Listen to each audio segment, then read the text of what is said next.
lang password, confirm password. Yung iba po, ang hihingin po, username and password. Yung iba po, ayun lang naman. So, pag ang hihingi po ay password and confirm password, ang ilalagay nyo lang po is CSS at 12345 and CSS at 12345. Pero, pag ang hihingi po ay username or password, ang ilagay po admin na small letter. Sige po, pakilagay po. Admin.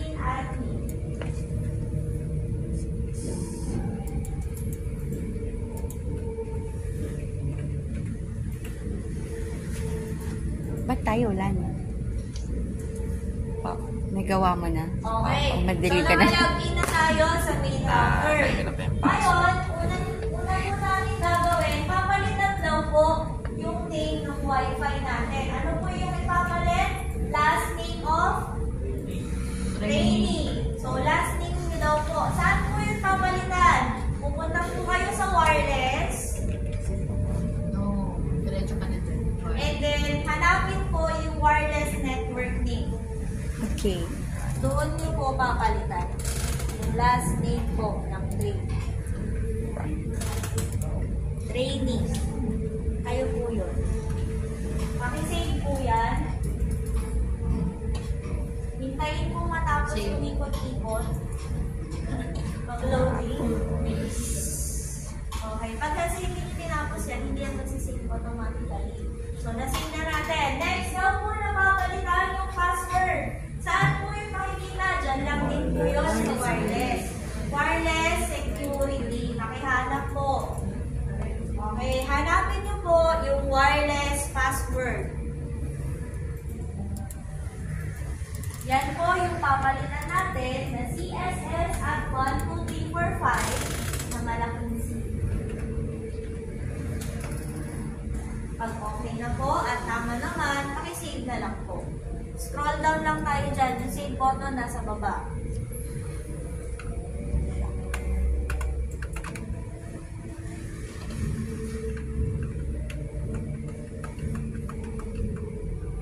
Okay, pag natapos na pong umikot-ikot, nag-loading, next na po na papalitan ay yung IP address. So, saan po yung papalitan? Pupunta lang po ng network. Pakipindot po si network and then hanapin yung LAN. Okay. So, may nakita po kayo dyan na IP address. Okay guys, stop muna kayo dyan. Saglit lang. Nalilito kayo, no? So, sa main router, ang pinapalitan lang po or alam nyo po yung class IP po na binigay. Burahin po nyo lahat para mabilis po kayo mag-type. Loloka ako dito sa bago. Ay, mamadali. May lakad. 10.10.10.1. And then, anong class po yan? Class A. O, anong subnet mask ng class A? 255.0.0.0. Pakilagay po. Pagbilis talaga ng partner ko. Oo. Pero nagigets ka na siya. Okay na ba? Pag okay na po, okay, save na po yan.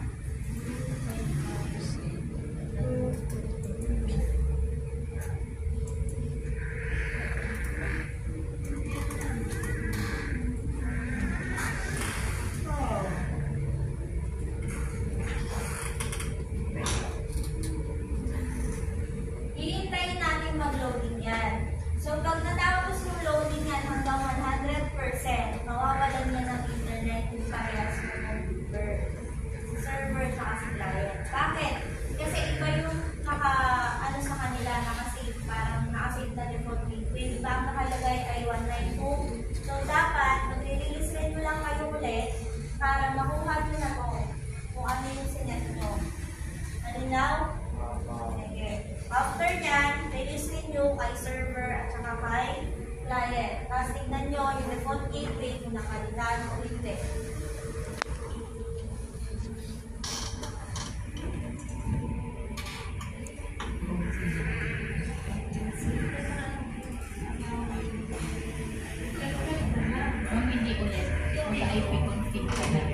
Hindi ulit. Kasi ang ina-complete natin ang main router. Pagkatas ng main router, Okay na po. AP lang po. Pwede na. Magkano na ako? Anong IT config ba? Ang yung IP qualification para makita na kung na-set na natin yung 10. Release, di ba? Katanggalin nito. Yan ba? Yung paleta ko. O, pakitignan po. Baka 100 na yan. Yan mo. Mas mag-busy ang tika. Try na. Tama ba? Orange cord sa main router. Step by step na to ha. Baka mamaya, hindi pa sa unang araw, makalimutan nyo na naman. Malamang ma.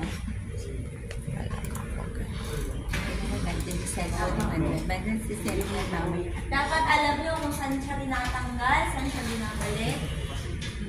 Tama dapat yan. Okay, very good. Okay. So, start na tayo ngayon kay AP router. Sa AP router, hindi nyo na po kailangan mag-reset. Okay? Yung iba kasi nag-reset pa eh. Huwag na po. Diretso lang po kayo, release renew sa client PC. Sige po. Sa client ha, client PC. IP config, release renew. Arrow up and down lang po yan. Para hindi na po kayo mag-type. Kaya huwag mo kung i-close yung CMD na yan. Release. Tapos eh. Arrow up and down na lang po para hindi na mag-type. Hanapin nyo lang po yung release na calendar.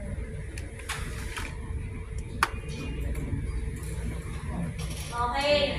Pag nakuha na yung 192.168.0.1, hindi kayo magtatanong bakit nag-iba? Okay.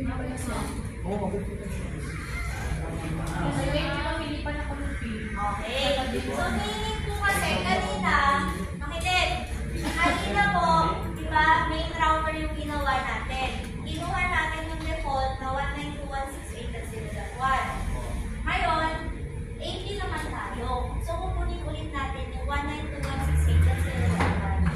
Okay, kasi yun po yung pinaka, yun yung default niya. Na para mapasok natin yung admin or yung interface ng AP. Okay, sige. Pasukin nyo yan. 192.168.0.1. Ano yan? Pagpunta sa browser, isa-search yung 192.168.0.1. And then, gawin yung ginawa kanina. Enter na. Enter na. Operation mode yan. Tama.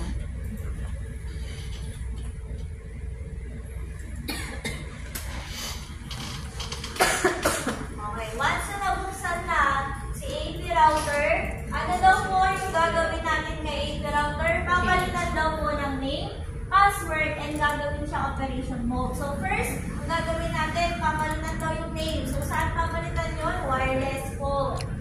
Yung ginawa nyo kanina, wireless. Pakihanap yung wireless name or wireless network name.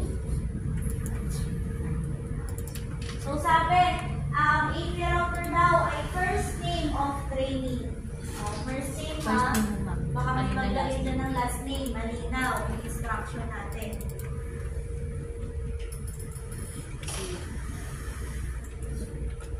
Okay, once na na-save sa password naman daw, so pupunta kayo sa wireless security.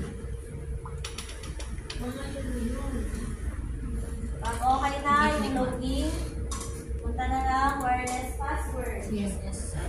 Ano nga po ulit yung password? CSS at First name po, di ba? 1, 2, 3, Sabi. 4, 5. Okay. Paki-save po yan. Scroll down lang and then save. Tapos na po yung kasama ko.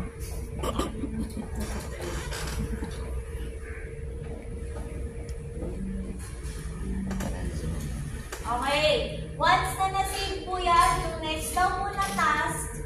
mag-configure ng AP router is yung operation mode. So, hanapin si operation mode. Pakiclick po yung access point. And then, save.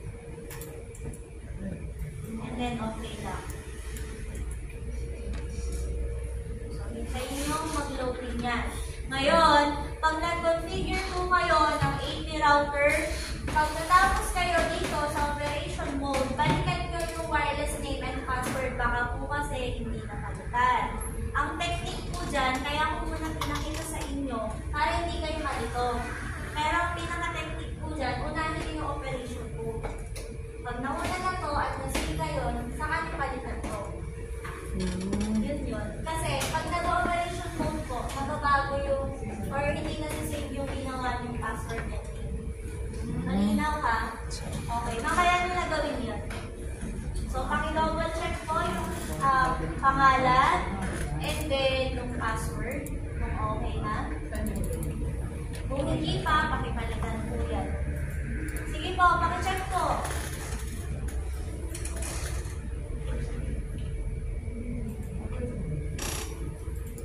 Punta po sa wireless. Wireless. Kasi hindi napalitan yung pangalan. So, pangalan niya.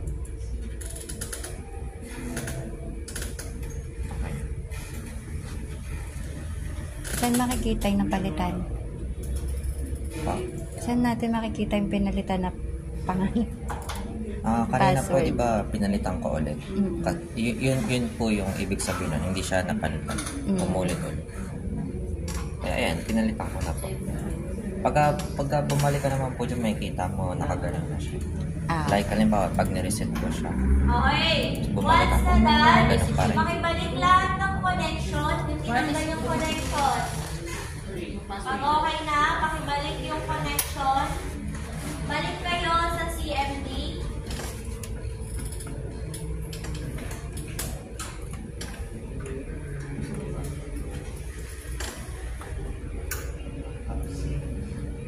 Balik kayo sa CMD. Release rin niyo po kayo ulit. Puro ganun pala. Release renew, release Apo. renew.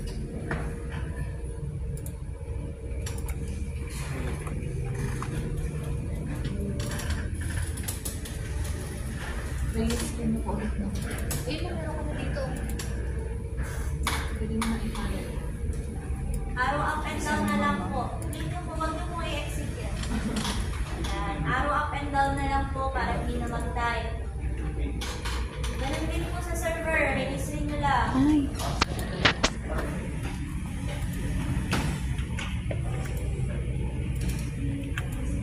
Okay. Okay na? Yes, ma'am. Okay. So, yung ginawa nyo, nag-set kayo ng AP router, nag-set kayo ng main router. Okay, yun yung tatandaan nyo. Ngayon, bago kayo mag-proceed sa next topic natin, mag-ano kayo, mag-pin muna tayo. Ngayon, identify muna natin Okay ano lang. yung